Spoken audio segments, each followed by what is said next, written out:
In Unpacking, the third episode of the Netflix series Unorthodox, Em and Megan explicitly discuss descriptions of sexual violence. Listeners under the age of 13 may not be appropriate. Listener discretion is advised.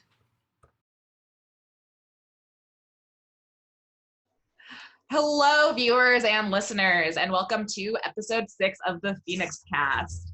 Thank you again for joining us. My name is Em. And I'm Megan. And we are so excited to be doing another episode. Today, we're going to be continuing our unpacking of Unorthodox. Last week, as a quick recap, we talked about Yankee and if he is a villain or a victim. And at the end of the day, we settled on it's not as simple as being one or the other. And accountability matters. People need to be accountable for their actions. And also, we need to make space for people who are within systems that are harmful. So today, we're also going to be talking about the complexities of assault. And to kind of set us up for that conversation, Megan is going to do a quick recap of the scene that we'll be referencing throughout this episode. Yeah, so in episode 3 of the Netflix series Unorthodox, there is an exchange that happens between Esty and Yankee where essentially the conception of their child, right? So something that approximates sex happens, which conceives their child, but there's a lot that happens in that scene. They fight about the fact that sex hurts, that they've been married a year and they haven't been able to have sex or to conceive a child. And Esty is feeling a lot of pressure from her community and from her husband. And she feels like he doesn't care about her and the fact that, you know, the dilation, she's been doing it, but it hurts. And he just like, I just want a kid, suck it up, basically. I mean, he doesn't say those words, but basically. And so they determine, like, you know, sex, it happens. It's something that approximates it. And, you know, he penetrates her and it hurts. And he says, do you want me to keep going? And she says, yes. And he keeps going and he finishes. And there's this moment where at the end of the conception, Esty is clearly in pain, emotional and physical, I would posit. And Yankee is just like, this is the best thing ever, which was just very jarring. So what we're really trying to answer today, and the question that we're trying to get at, is was the conception of Esty and Yankee's child an assault? Now, Em and I have come to the conclusion that it was, but it's like everything else we've talked about with the show, it's not that simple. So we're going to spend the next half hour or so kind of unpacking why we think that and why we're allowed to think that about this fictional situation and stuff like that. Absolutely. Thank you. I think that's a perfect way to lead us into the conversation, because at the end of the day, while you and we view the situation and with all of the information we have about this fictionalized version of Deborah Feldman's life, we are able to determine that this is an assault. We also know that for a lot of people, definitions of assault vary greatly. And what you and I may consider assault, if someone else experienced that, they may not actually view that as assault. So, yeah, I mean, do you know many survivors who define assault the exact same way? I mean, right, the criminal definition is ubiquitous. Often it's the variations on a theme depending on what state you're in. If you're interested in that, check out Rain's whole thing about law. Very interesting. But it's all, like I said, it's all variations on a theme. So the legal definition is pretty clear, but the legal definition is just an approximation of personal experience, right?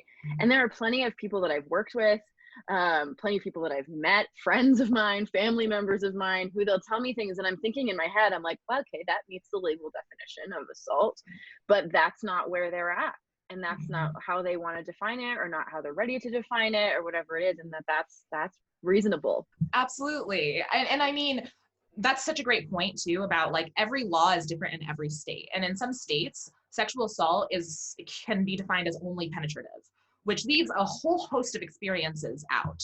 In Colorado, we're really lucky that our state law is pretty broad. But a lot of states, and I highly recommend that if you've ever lived anywhere else but Colorado, that you look up your local state law or city laws around that, because you would be really, really surprised how wildly they vary. And fascinating. Yes, yes. And something that I am always frustrated about, and I know that you're frustrated about that same thing, is in a lot of these laws, the term reasonable persons comes in, and it's called the reasonable persons standard, which, what is a reasonable person? Do you know? I don't. It's like, I feel like it's the legal version of normal, right? So, Like, absolutely.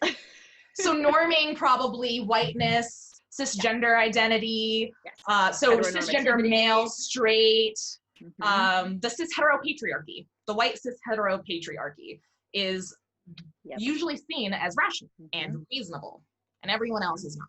Right. So we see how this plays out too, and how this can work against survivors, because that reasonable person standard often biases in the favor of the perpetrator.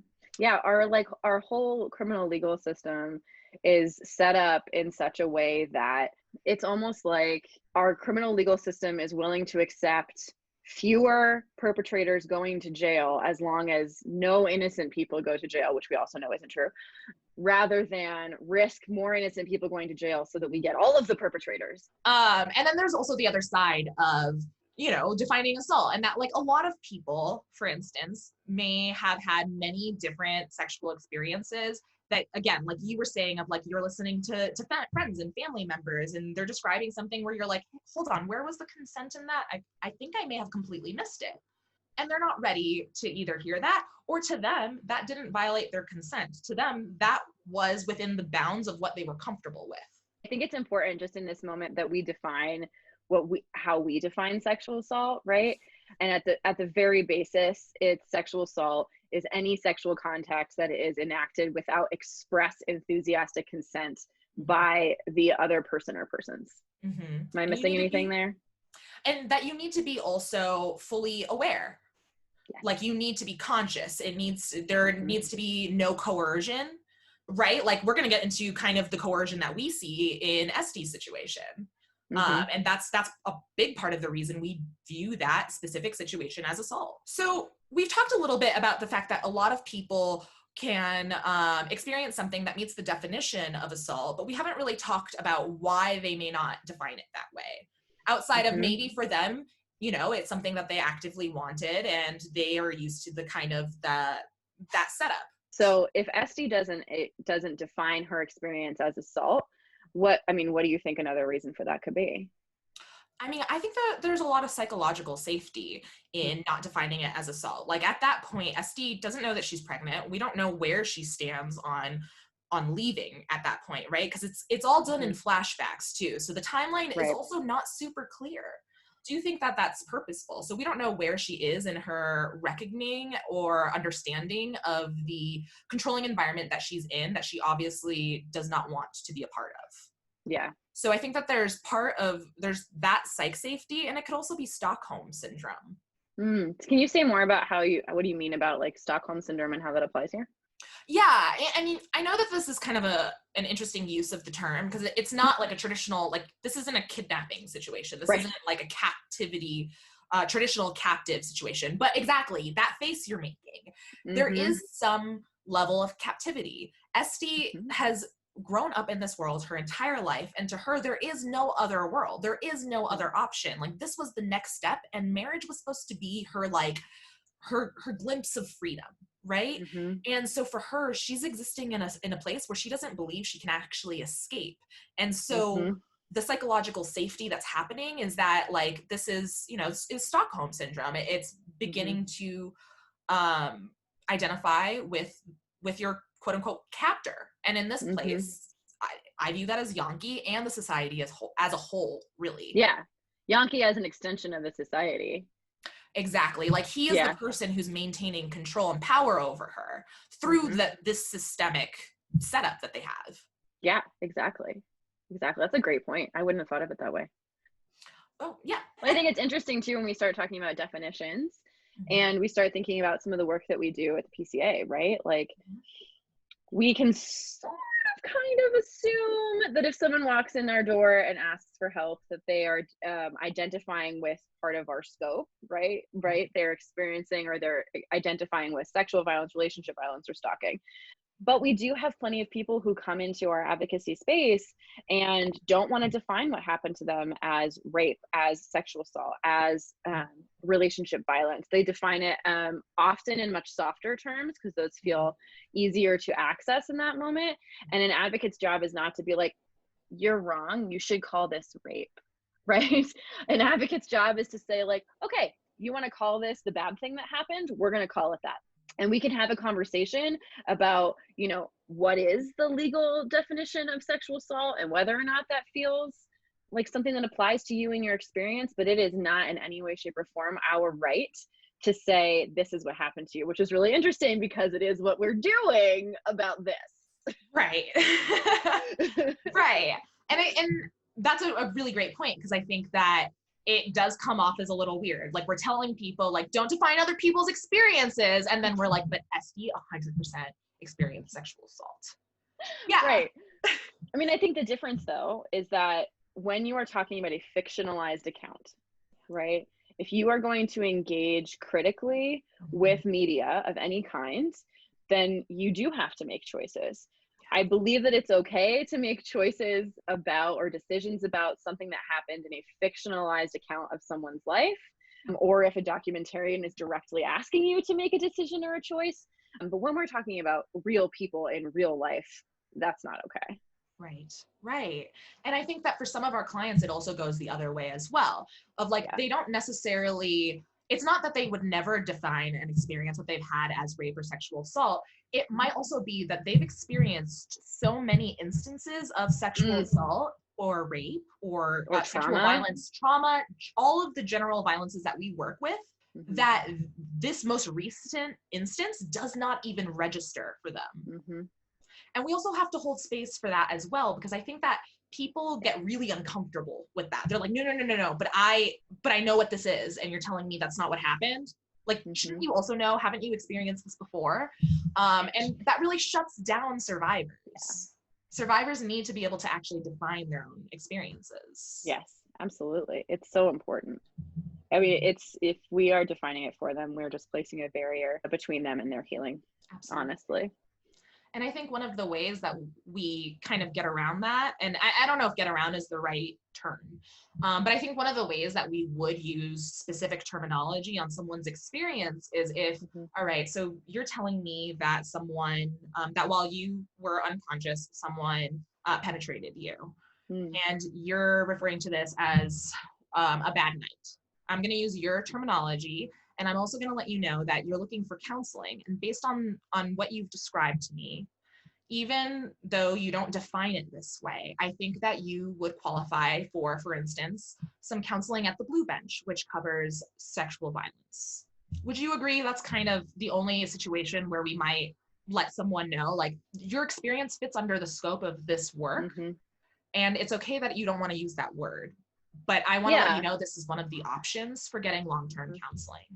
I think that's one of them, right? I think that's a great one, and you did it very well. Nice job. The Phoenix Center. Yes. So I would say resource referral. I would also say if someone asks, like, what is the definition? Of course, we'll answer. Or if someone says, I'm not sure if I belong here, can you tell me more about what you do and who you work with and what those definitions are?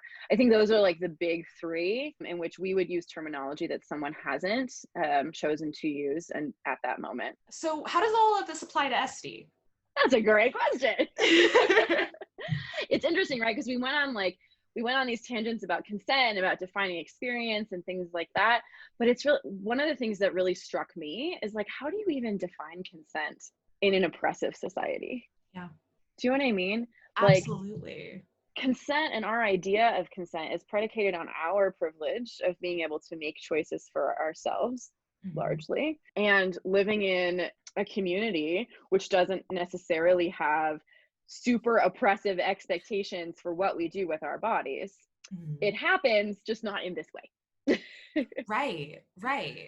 SD has never felt in control of her own life. She has been outcast her entire life. She has served a very specific role within the community of almost like scapegoat.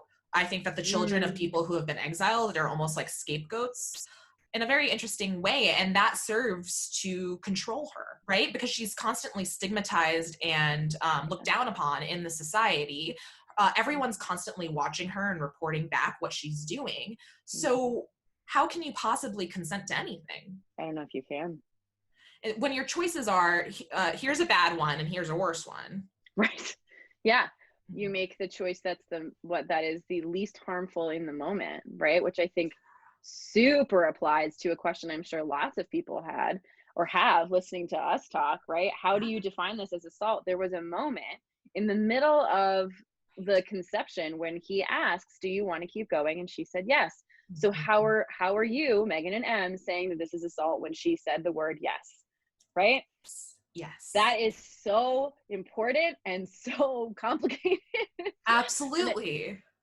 Go ahead. Yeah, no, absolutely. Because I think that, like, for Esty, it was, at this point, we know that her mother-in-law is very much overly involved in her sex life, that we have no idea actually the extent to which the community knows that Esty and Yankee have been unable to consummate because Esty has vaginismus. We know that she has seen a specialist and received tools to address that. Esty has no choice, and she's getting all of this pressure from her husband, from the community, from this like rogue a bridal sex ed teacher that whose role I still don't fully understand. Yes. So her choice is like, you know, a few minutes of agony, Yeah, or another year of total hell. both bad choices. That's not a real choice. No. And what does consent look like for people who don't have choices, right? We know that that's not what consent is. I view that entire situation as the community and Yankee coercing her into something that she wasn't comfortable or ready to do. Right. And you see that in the way that they go into it, right? Like they have this whole argument before the conception happens where she's just like, you don't stand up for me, you don't help me, like you have no idea what I'm going through. And he's basically just like, I know, but the sex then. Like, and she's like, fucking fine, right? Is what what I read it as, right? And so then when she's experiencing this pain and he's in theory asking her for something that maybe kind of sort of approximates consent, she's just like, we're already here, it already hurts, like just finish. Because it's not like saying, no, I need you to stop, this hurts, is going to get her anywhere different than it has in the last year. Absolutely. And then there's that moment too after where like he's overjoyed, right? And we know that for Esty that was agony. And I think for me, that is where I was like, oh no, like I had a good feeling that this was, well, it was a bad feeling, but I was pretty solidly sure that this was assault. And then that moment happened and I was like, yep, done. Absolutely. This was definitely assault. Because like, you just see the dissonance between their experiences. She's sitting here like, oh my God, I feel like I've been ripped in two or more. And Yankee is just sitting there like, this is amazing. Yeah, he's overjoyed. And I also, part of me wonders like how much of that, and I just thought of this, how much of that is also like he's gained more power and status through this, right? Like he's essentially made sure that his wife obeyed him and did her wifely duties, right? Like it's so many levels of gross and uncomfortable. So gross. And absolutely, it shows us that Yankee is fully accountable for his actions. You don't check in if you're not sure, like like the way that he checked in, right? That is a great point. Like he could tell that she was in pain and was like, should I keep going? And she says yes, and he knows she's still in pain. And so that's why I'm more okay with just flat out hating Yankee than, and again, I've said it before, I watch BoJack Horseman. I like watching shows where I hate people. So, you know, but it was that moment that sealed it for me as well. And to one, that it was definitely assault and that Yankee has chosen to harm someone. That's a great point. I mean, I think I'm still like in the camp of it, that it's a mix, that he's a product of his environment. However, I mean, I think you're right. You know, there's nothing that he can do really at that point that's going to make up for that choice. And so I think almost like it seals his fate, so to speak, in my eyes, and probably in his relationship, to be clear, when he makes that choice, is to to continue to harm her. I really appreciate that you framed it that way, because I think it needs to be. We talk sometimes about why perpetrators do what they do. And I think this Yankee is a perfect example of one of the things that we say, which is, I think he falls into the bucket of, I want this and I want to believe that you want this too. Right. And I'm just going to willful ignorance my way into believing that, which is exactly what he does, right? Because otherwise it doesn't make any sense. Why would he finish and just be like, that was amazing? Okay, I get it. Fine. Orgasm's good. Cool. But why would you have that experience if you didn't then make an active choice to remain ignorant about the pain you were causing? Yeah. Do you know what I mean? Yeah. And I view it as an active choice. And it to me, it solidifies everything we talked about in the last episode of he wants to be better, but he's not willing to put in the work. He's not willing to be inconvenienced. He's not willing to live the life that he was promised. And to your point that you made last episode too, that, when we talk, it's easy to talk about giving up privilege, but when it comes right down to it, it's very hard. And I think that goes to the point that you made a couple minutes ago about that he gained power not only over his wife, but in the community based on this experience. And to have chosen, you said yes, but I know you're in pain and you're saying yes under duress and I'm going to stop because this isn't right. He gives up privilege in that moment, right? And he chose not to. Absolutely. Yeah. Gross. No, what's interesting though, right? We cannot make a determination about the actual conception of Deborah Feldman's actual child. Absolutely. One, she's a real person with real life experience, so we don't get to make that choice. And two, it's not mentioned that way at all in the memoir, right? She doesn't talk about it at all. But she does talk about her cousin, which is so interesting because I think you mentioned that last time, that Moisha, the character in the series, may have been based off of, in some ways, her experience of Moisha, her cousin, as a child in real life, right? So when Deborah Feldman is 12, her cousin, who's very troubled and has recently been kicked out of yeshiva, comes to live with them, and they're trying to find him a match. At some point, right before the matching process is almost finalized, this cousin named Moisha attempts to assault her. So she is able to fight him off, and she is filled with an immense amount of shame. She views this as definitely her fault. She goes out of her way not to mention it to anyone until the point where she is called to kind of give a reference for the matchmakers of the other family that they're hoping to match with. And she decides that she's going to, and this is the part where we say that Esty seems very meek in the miniseries, and that's very different from Deborah. She decides this is her opportunity to be no, he's a bad person. But even still, she can't bring herself to say what he did. She, one, probably doesn't have the language, and two, it's such a modesty-based culture that there's a lot of internalized victim blaming that we see. Yeah. And so she tries to say something, ends up having to take it back. She ultimately does tell her bubby what happened, and that match doesn't work out, but he's still married to someone else, and he gets out of the house, and bubby says something like, what was your grandfather thinking bringing a boy that age into our home?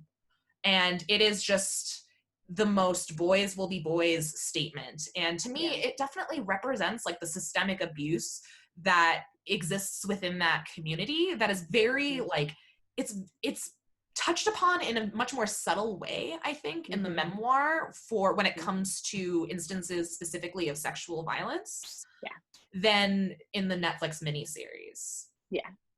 And I think I love the point that you made about how that modesty culture, or that, I would almost say hyper modesty culture, that is a judgment. I know it's my judgment. that hyper focus on modesty becomes internalized victim blaming, right? Because there's a point in the memoir where she talks about, why you have to cover your hair and why you can't wear flesh colored tights, right? Why you have to cover your body. It is all because you cannot entice men away from their study. And that is so fucked. Clearly I'm putting an explicit warning on this podcast this week, but that's just so not not okay because it places the responsibility for the actions of the person who's doing the harming on the person who's being harmed, which is victim blaming. Absolutely. And then I also think about that part in the memoir, and we do highly recommend this memoir for Absolutely. folks who are curious. It's also a really great audiobook if you're looking for something to listen to. There's also that part where Deborah sort of notices a lot of disordered eating throughout her class at school. She notices like everyone like over exercising, barely eating, like trying their best to maintain smallness. And the way that she says it is that like they're trying to maintain modesty so that they could never tempt a man and keep on to that innocence for as long as possible, which is like this most heartbreaking thing, because to me, it does border on disordered eating, if not a full-blown eating disorder. But I know that when we talked about this before, you mentioned something about how it almost felt like a coping mechanism to you.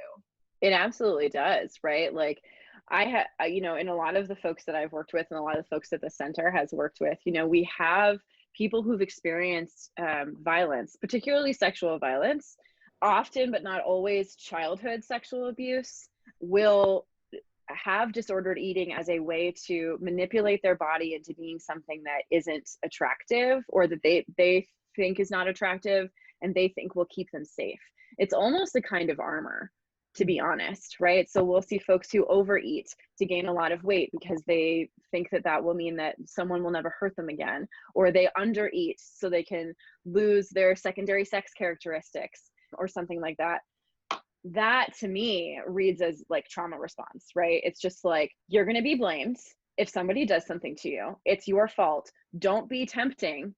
And then you have this like 12, 13-year-old person who's assigned female at birth, who's probably developing breasts, and is just like, no, I don't want any of this. And I think that when you have, and we've seen this in a lot of different oppressive cultures, when you have oppressive cultures that really oppress sexuality, you also see people being hypersexualized at a younger and younger age. So I would imagine that in that kind of culture, though not everywhere in that culture, but I would imagine it shows up that the second that a person who has a feminine body begins to develop breasts or develop those secondary sex characteristics that define them or start to define them as more of an adult, that they get a lot of attention that they don't want and that they are now being told is their fault.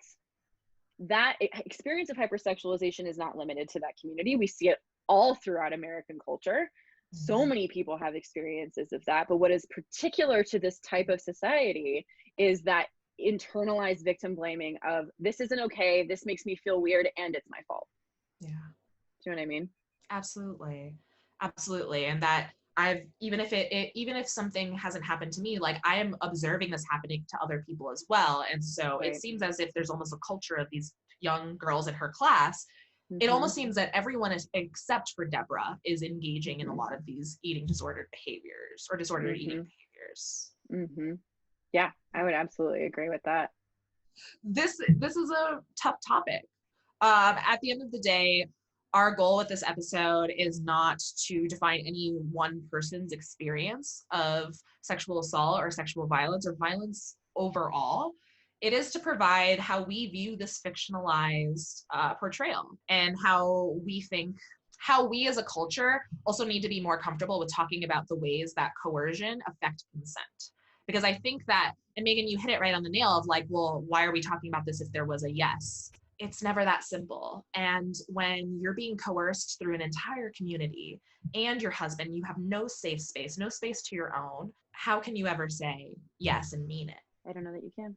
So as we wrap up this episode, do you have any final thoughts before I kind of give a little bit of a peek into next episode?